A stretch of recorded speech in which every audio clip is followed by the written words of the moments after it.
2026年2月26日，習近平拜像開始呈現，巴拿馬正式收回李嘉誠經營嘅兩個港口。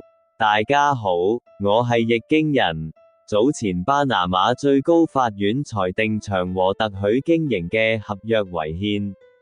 2月23日，巴拿馬政府正式派員接管咗李嘉誠旗下巴拿馬港口公司經營巴爾博亞同克里斯托弗嘅兩個港口。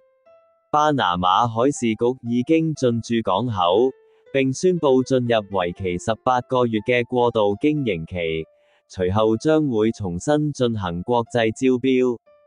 中共戰狼外交部對港口接管表示強烈不滿，並警告巴拿馬將會為此付出沉重代價，更表示會採取法律行動維護中資企業權益。巴拿馬總統穆里諾強硬回擊並強調巴拿馬係主權國家，唔會允許任何國家嘅威脅。美國方面認為呢個舉動被視為美國 Donald Trump 政府對中共政策嘅勝利。